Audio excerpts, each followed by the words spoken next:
l'objectif cette année, c'est de se lancer, on te l'a entendu tout à l'heure, c'est vraiment de courir une année pleine, enfin, après une année 2015 difficile. Oui, voilà, c'est exactement ça. C'est retrouver mon niveau, retrouver mes sensations, retrouver le plaisir de faire la course à l'avant et de lever les bras.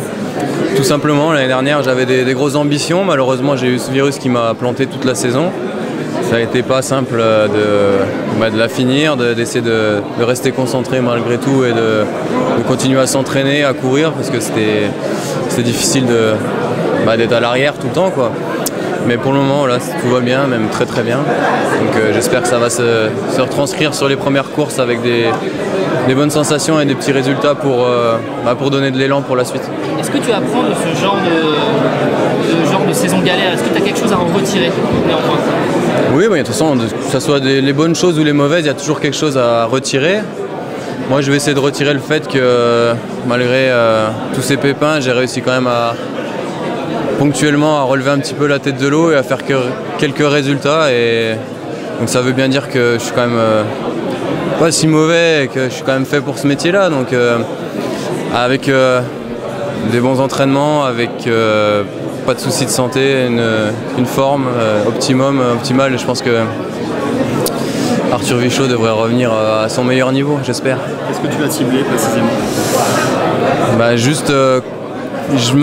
Voilà, l'année dernière c'était tellement difficile, j'avais tiré plein de plans sur la comète, je m'étais fait un peu, pas des films, mais je m'étais imaginé des choses et finalement rien ne s'est passé comme prévu. Donc cette année, je vais juste essayer de prendre étape par étape. Là, la première étape, c'était bien se reposer cet hiver, se reposer la tête, retrouver le sourire. Enfin, le sourire, je l'avais pas perdu, mais voilà, retrouver le plaisir de faire du vélo, s'entraîner, retrouver un bon niveau, c'est le cas, et j'espère que dès la Marseillaise la semaine prochaine, je vais retrouver les premières places du peloton. Si tout se passe bien, on va être dans le meilleur des cas, si tout se passe bien, est-ce que vous pouvez envisager de viser, on ne parle pas de grande classique cette année, c'est le jour le jour, mais vous avez envie d'une victoire, un podium, une victoire d'étape, je sais pas, il y a des choses qui... Je pense la plus belle chose qui pourrait m'arriver, c'est d'être champion de France à Vesoul à 30 km de chez moi, ce serait exceptionnel. Je pense que c'est la course qui me fait le plus envie cette année, c'est vrai. J'ai déjà connu ce bonheur-là d'être champion de France, mais là, ça serait limite à la maison, donc ça serait exceptionnel, je pense. Cette fois, vous serez entendu, parce qu'il y a un peu fait un petit conflit, vous étiez parti tout seul, et vous avez gagné un petit peu devant Sylvain Chevalet, si je me souviens bien, vous étiez parti un petit peu avant tout le monde, on va pas vous laisser partir comme ça, si. Ouais, je pense que si vous demandez à Sylvain Chavanel, il ne m'a pas laissé partir, je pense.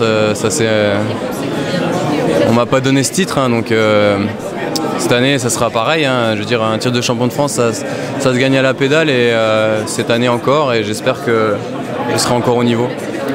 Pinot aussi, et du coup, vous avez battu tous les deux pour les mecs à la maison pour ce titre, non? Ah bah s'il n'y a que Thibaut à battre, ça sera que du bonheur. Hein. Mais malheureusement, il y a beaucoup d'autres personnes qui seront au niveau et qui voudront être champion de France aussi. Ok, merci.